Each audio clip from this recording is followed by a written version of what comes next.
there'll be someone who is in a better position than you are. But I think at the end of the day, the most important thing is how you look at yourself and how much you are willing to put in for yourself.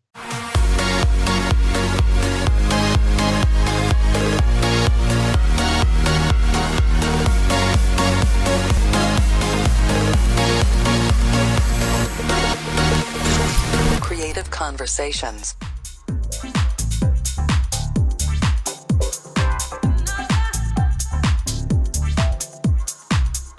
Hey Zouk Family, welcome back. It's another Creative Conversation talking to a very interesting person this week, a sportsman in a very unique sport. Carlos Goonting is the captain of the Malaysian National Dodgeball team.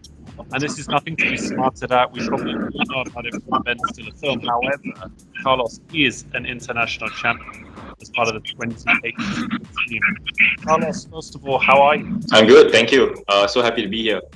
Hey, fantastic. Thank you so much for joining us. And let's get started straight away. I would really like, because I only know about it from the film's sake, but it's really interesting because I'm going to deep dive into the very much professional nature of how you approached the game, how you ended up at the International Championships, and what it was like to win a gold. But can you give us a recap of the sport of dodgeball? Give us a bit of a recap of the rules and progression, and then we'll build into learning more about your journey.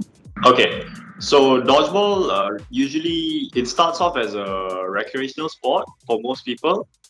It started in Malaysia at a university level, so a lot of players come with their friends. A lot of young teenagers, they would come and be like, hey, do you want to join a new sport? And they would bring their friends in groups every week, and then from there it starts to build up and people start to build interest. It's very addictive because this is a sport where it's not just one ball involved, like in football or basketball where you only have one player on the ball at a time. So dodgeball is we play with 6 balls. So the goal is ultimately you want to eliminate everyone on the opposing team, and then you get 1 point. So this will go on for as long as the time, as much as time given for you to play. Yeah, that's fascinating. So to eliminate a player, you must strike them on their body. Is that correct? That is correct. So basically, any part of your body, even if it's like a piece of cloth that's attached to you, like your shirt, your pants, or if it just nicks your hair, technically you're out. So basically you want to nick someone with the ball and make sure the ball is dead after. So meaning like if you throw it and someone catches it, that means you will be out instead, and they get to bring in a player from their side back in. So it works back and forth. So if you hit them out, then they'll be out. And if someone makes a catch, and then they get to bring a teammate back in. Yeah, so it's quite fun sport. I watched a documentary this morning about your team and the pursuit for the gold medal. Brilliant documentary by one of our colleagues, Renee, which we will share the link to after this interview. And I'm going to be really honest, I never understood the degree of training that goes into this sport. I mean, you actually do a slightly different weight training because you're a freelance personal trainer at the same time, is that correct? That is correct, yes. And how would you train for dodgeball? Basically, what you want to do for training is that for me, when I train, I want to be able to translate whatever I'm doing in the gym into the sports that I play. Because I used to play football as well before transitioning into dodgeball. So whatever I did was always to be able to give back into the sport that I play. So mostly it's a lot of agility work, a lot of functional stuff that we can put into the game. Yeah, that's whether it's just to throw harder or jump higher or run faster. So basically that's just it. So lots of box jumps, lots of explosive movements. That's phenomenal. I mean, This is a real opening insight. And in the documentary, I have a lot of respect for what you guys do, because this is the equivalency of a professional sport. You guys are training hard to be picked by the national team and to travel to international competitions. So how did you end up with the Malaysian national team, Carlos? Basically, when I first joined dodgeball, I thought like, oh, hey, it's a pretty cool sport. It's quite fun. And then I thought to myself, because I played football at a competitive level in Malaysia, so I thought, what if dodgeball was as competitive, would I be interested to pick it up? And true enough, I just played for fun and slowly started to get into competitions. And like, hey, I think I can go somewhere in this. And then like I just trained and trained, and a year plus later, I just made the national team. And on my first year, we had second place in the World Championships. Yeah, so it's pretty fun. But this didn't end with second place, because I'm immensely proud to say you are a gold winner. You guys were international world champions. Tell us about the competition. Tell us about what you went through to get there. And most importantly, what did it feel like to lift a gold medal? I mean, I've seen the documentary. There's some tears when you guys don't quite win. It's very emotional. I mean, obviously you guys, your team, even though it's a fun sport, even though there was a film about it being a fun-ish genre, this is it. You take this very seriously. Yeah. So basically, I would say dodgeball in Malaysia is pretty competitive.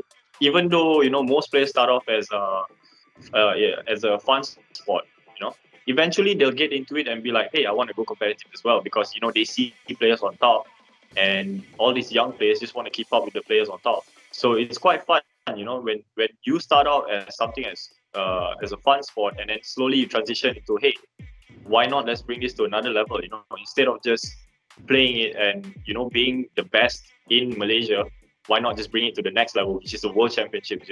That's the highest you can get. So we have players who have been committing to trainings, have their club trainings, have our national team trainings, have been doing their work outside. So it's really, really good to see like the improvement since when I started. I started back in late 2014. So it's really, really nice. Every year it just gets more intense, and it's very nice to see like every year you have a lot of new players coming in. So like for sure like dodgeball is a growing sport.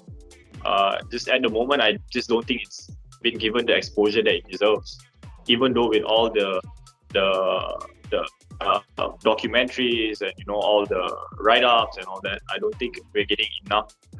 Like even at World Championship level, at the moment, like every country, or like most countries, everything is self-funded.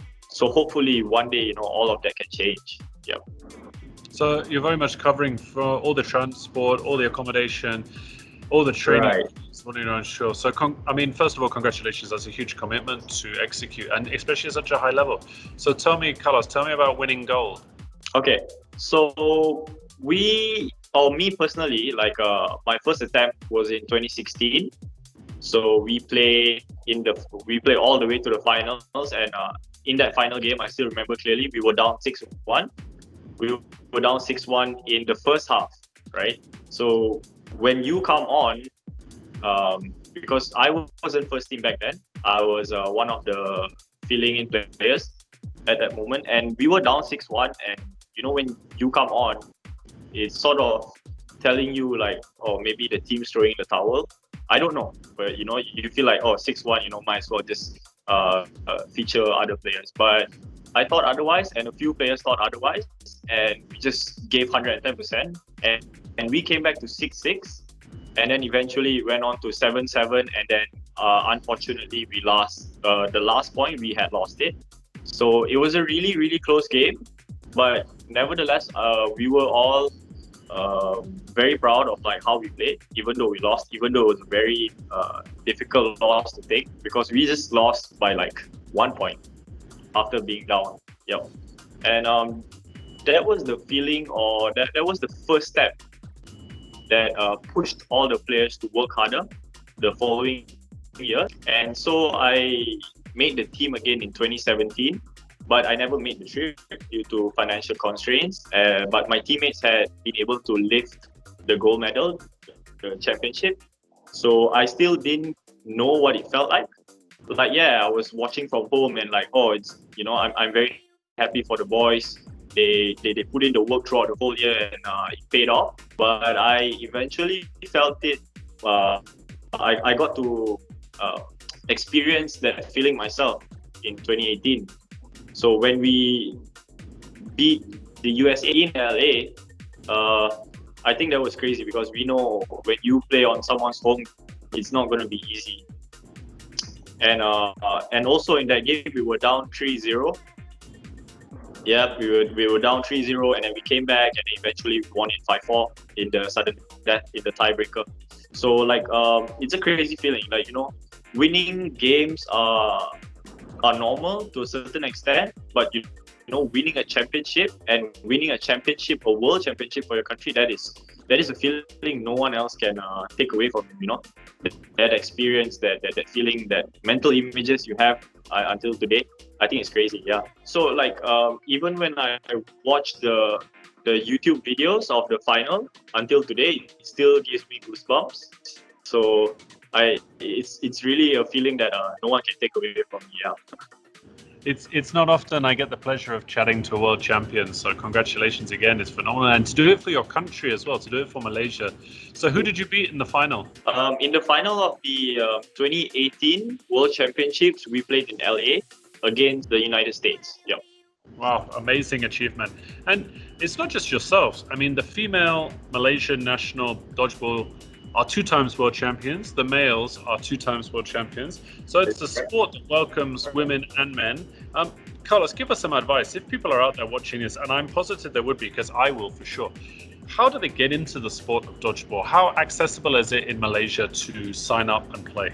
It depends on which state you are in, because there are certain state associations that are a bit more active than the others. But if you're around in the Klang Valley area or Penang, I think it's really easy to reach out to certain people and be like, hey, do you guys know anything about dodgeball? I think people can point you to the right direction. Like if you ever if you're in the Klang Valley area and you know, you just want to get some dodgeball, you can definitely call me up. And if you're within my area, you can play with me and my friends, or we can also set you up with people who are closer to your area. So I think as long as you are around in the KL area, Klang Valley area, it's a bit easier because most of our players, our tournaments, most clubs are based in here. So if there's any chance that that you have and you would like to give it a try, you can definitely just call us up. Yep, I'll definitely be more than happy to guide you to the right people. Thanks, Carlos. We're going to put your contact details at the bottom of this interview. I want to ask you a question before you go, Carlos. You talk about coming from 6-0 down. You talk about winning a final when you're 3-0 down and coming back to win 5-4. Tell us about the mental strength that is required to not look at adversity. Obviously, right now, it's a very difficult time for a lot of people with COVID, with people maybe losing jobs. There'll be a lot of people who are facing adversity in different situations, but you've obviously learned something about yourself in these competitive scenarios. What is your advice to people when you're faced in those difficult positions where, as you say, to quote you, it could be easy to throw in the towel, but you chose not to? How do you inspire others to keep fighting? Well, for me, basically, even on your best days, you are bound to lose somehow, right? There will be someone better than you. There will be someone more gifted than you are. There will be someone who is in a better position than you are. But I think at the end of the day, the most important thing is how you look at yourself and how much you are willing to put in for yourself. So no matter the score, like I mentioned, when we played in 2016, like we were down 6-1, like we were happy to just play and just give our best, because at the end of the day, that's all that matters. Because if you gave your best and you somehow lose, then maybe it's just not meant to be. But I would still sleep peacefully knowing that I have given my best, and it was not mine to be. Yeah. So at the end of the day, if you would like some advice on like how to get through life, at the end of the day, it's still the same. As long as you are right, you have integrity, you do things that make you sleep at night, you do things honestly, and you give your best. I think that's all that matters. Yeah. That's phenomenal advice, and I think it's words that are incredibly wise. You raise on some very good points that we are not always blessed to be the best in the room, but you can try your best. Federer loses to Djokovic loses to Federer. On any given day, you can have a reversal up, but you should never give up. And also, your failures don't define your success. It doesn't mean that two of them are worse. Yeah. And so, first of all, Thomas, thank you so much for taking the time to talk to us. It's phenomenal. It's great for me to learn about a sport that really I didn't have much of a knowledge of. The second thing is, as I said, it's rare and huge honor for me to speak to a world champion, especially for someone who has won a gold medal and brought it back from the USA. So many congratulations. And I'll be hitting you up. I would love to give it a try. It would be a lot of fun. Most definitely. So next year is the World Championships again. It'll be biannual. Are you excited for it? Really excited. It was just such a shame that with everything that's been happening, COVID and all, like the World Championships were supposed to be held in Glasgow this year. About this time of the year is where the tournament should be on. So this is the period where everyone would be competing against each other, and you get to see friends from all over the world. So I think it's always a nice feeling to look forward to the coming competitions for as long as your body can carry you. Yep. Well, Carlos, whatever you do, I wish you the best of luck. And with an attitude like yours, I'm sure this will not be the last World Championship that you hold. Thank you so much. And I look forward to watching you play in real life soon. Thank you. Thank you for having me here. Such a pleasure. Hope to see you real soon. Yeah. Take care, Carlos.